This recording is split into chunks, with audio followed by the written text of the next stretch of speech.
पत्नी से छुटकारा, दिल छू लेने वाली कहानी।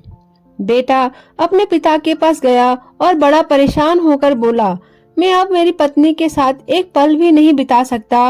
वो मुझे आंखों में चुभती है।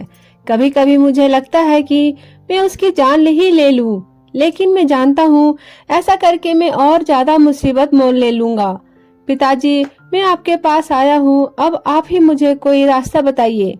पिता ने एक गहरी सांस भरी और बोले, देख बेटा, मैं तुम्हें तुम्हारी पत्नी से छुटकारा दिला सकता हूँ।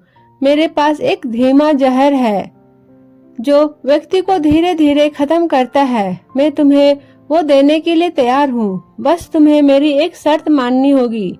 दरअसल ये शर्त भी तुम्हारे भले के लिए ही है। तुम्हें आज से ही अपनी पत्नी से अच्छा व्यवहार करना होगा, उससे प्यार से बात करनी होगी, उसका एक बच्चे की तरह ख्याल रखना होगा, उसकी बातें, उसकी शिकायतें सुननी होगी, और ये सब इसलिए ताकि जब वो मरे तो किसी को तुम पर शक ना हो। थोड़ी देर तक वहाँ एक शांति छाई रही।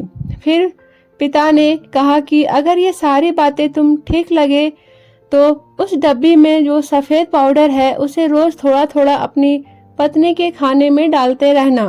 बेटे ने वो डब्बी उठाई और वहां से चला गया।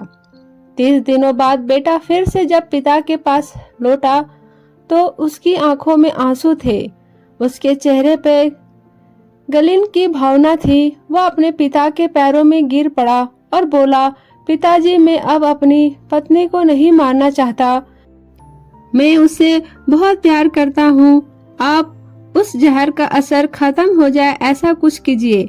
पिता ने अपने बेटे को उठाया और बोला, डरो मत, उस डब्बी में सिर्फ चावल का आटा था।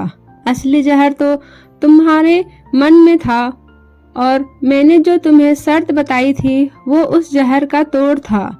आप जब अपने मन में द्वेष, ईर्ष्या, गुस्सा, शक जैसे जहर को बना लेते हैं तो वह आपको अपनों से दूर कर ही देते हैं। उनसे निपटने का यही तरीका है कि अपनों की बात सुने, अपनों का ख्याल रखे, दया भाव रखे, माफ करना सीखे और ज्यादा अपेक्षा ना रखे। दोस्तों, उम्मीद करती हूँ आपको ये कहानी अच्छी लगी होगी। अगर कहानी अच्छी लगी होगी तो मेरे चैनल को भी सब्सक्राइब करके मुझे सपोर्ट करें। दोस्तों, आपका धन्यवाद।